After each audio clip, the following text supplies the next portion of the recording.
આપ કે ગામથી આવો છો? પાટણથી સાહેબ. બરાબર. અને કેના માટે અગાઉ દ્વારકા મુખ્ય સંશોધન કેન્દ્રમાં અમૃત પુષ્પ અને ઔષધિઓ લઈ ગયા હતા? અમારા ઘરવાળી માટે. શું તકલીફ હતી બેનને? માથામાં ગાંઠની અસર હતી. રિપોર્ટ મેં આવ્યો હતો ગાંઠ. તો રાતે ઊંઘમાં બેભાન થઈ જતા. અડધો કલાક બેભાન રહે, પછી દાંતકળ પડી જતા. એમને પાણી સોટી ઇધર કર્યા હતા. આના કરતાં સાજા કરીએ અડધા કલાકે. પછી આ વિતરણ કરી દવાનું આપણે ફેસબુકથી મળી હતું. હા, તો અમે દવા લેવા આવ્યા. તો દવાનો ચોથી ફેર આવ્યો, પાંચમી ફેર લેવા. તો મને બહુ આરામ છે મારા ઘરવાળીને. અત્યારે શું શું ફેરફારો છે? અત્યારે બે ફોન થઈ જતા એ બધું બંધ થઈ ગયું છે. સરસ. કમ્પ્લીટ કામ કરે, શરીર આખું કળતર થતી, હાથ બેરા થઈ જતા, એ બધું મટી ગયું. ખૂબ સરસ. દર્દીનું આખું નામ જણાવો. ઠાકોર ભાવનાબેન પોપટજી, પાટણ.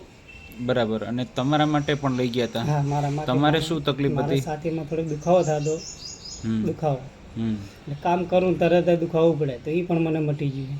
ખૂબ સરસ. તમારું આખું નામ જણાવો. ઠાકોર પોપટજી ચેનાજી, અડિયા.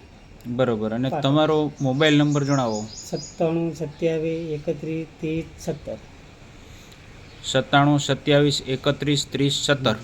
એટલે આવી કોઈ તકલીફવાળા દર્દીઓ હોય, જટિલ તકલીફવાળા દર્દીઓ, તો તમારી પાસેથી પણ અમૃત પુષ્પ દ્વારકા મુખ્ય સંશોધન કેન્દ્રનો અભિપ્રાય મેળવી શકે.